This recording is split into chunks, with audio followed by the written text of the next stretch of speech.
Donc, cet exercice est très important. Ok, Naïl. Donc, on a, on a un ressort, d'accord? Ça, un ressort. Ok. Ça, un objet S. On appelle un objet. C'est un objet. Donc, l'objet, il est attaché à un ressort, ok?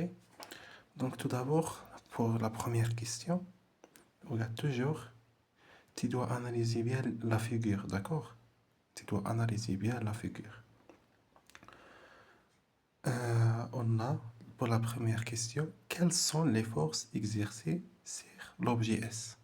Les forces exercées sur l'objet S. Tu dois attentivement lire la question pour répondre. Quelles sont les forces exercées sur l'objet S? On a, regarde, ça c'est l'objet S. Ça c'est notre objet S. Ou bien une boule, ou bien un objet, n'importe quoi. Il est soumis à deux forces. La première force, c'est la force exercée par le ressort. Pour ne pas tomber, d'accord? Il est attaché pour ne pas tomber. Ici. Ça, c'est le point d'application de la première force exercée par le ressort sur l'objet. La deuxième force, donc on écrit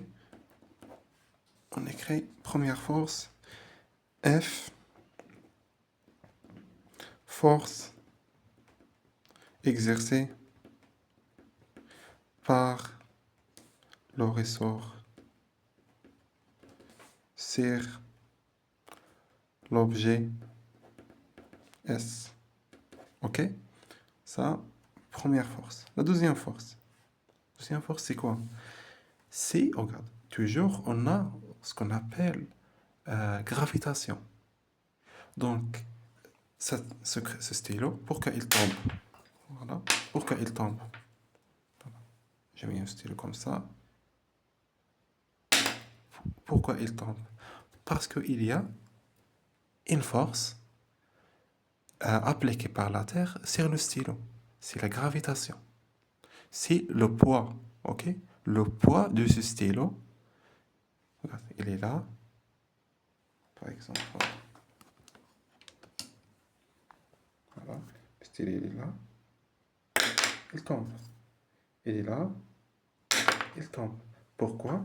Parce qu'il y a une gravitation. C'est le poids de ce stylo. Ok? C'est le poids de ce stylo.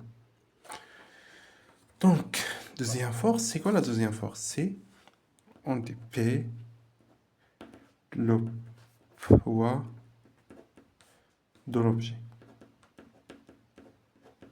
De l'objet S.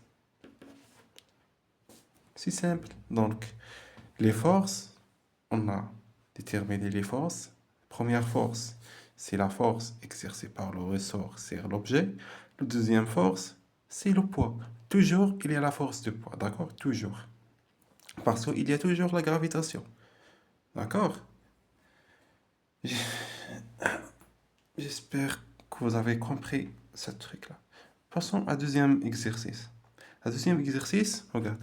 Calculer le poids de l'objet S, sachant qu'il pèse 2,5 kg et G égale. Qu'est-ce qu'on va faire? Nous devons calculer quoi? Nous devons calculer le poids. D'accord? Le poids. Le poids avec la formule. Deuxième mot. Voilà, deuxième mot. P égale à quoi? Égale à M. Nous devons calculer le poids, donc on met cette règle. P égale à 1 fois G. M égale à combien? M. À partir de l'énoncé. Je cherche. Voilà. Sachant qu'elle pèse, normalement ici apostrophe, 2,5 kg. Donc la masse, c'est 2,5. Donc 2, voilà, 2,5 fois G. G, il est déjà donné. Voilà. D'accord? 2,9,8 égale. Après, avec une calculatrice, voilà, 2,5 fois 9,8, c'est 24,5. Mais on n'oublie jamais Newton. Ok? L'unité du poids, c'est le Newton. Parce que le poids, c'est une force. L'unité de la force dans le système international, c'est le Newton. Puisque le poids, c'est une force, donc aussi le poids, l'unité, son unité, c'est le Newton. Donc, on a terminé avec le deuxième exercice. Passons à, deuxième question. Passons à la troisième question.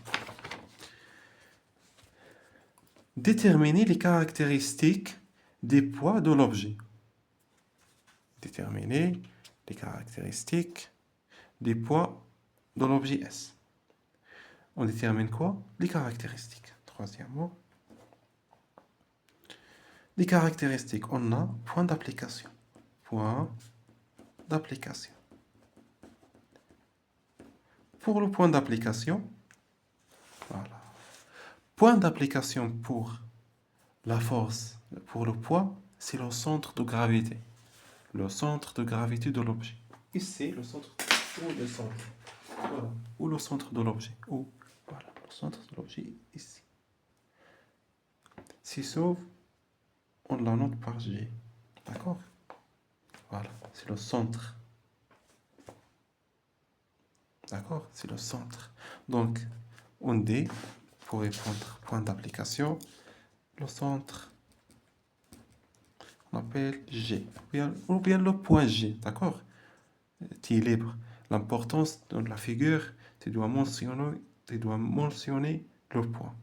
Toujours. Pour la force, pour le poids, point d'application, c'est le centre de cet objet. Voilà, le centre. Maintenant, on a la direction. On a direction.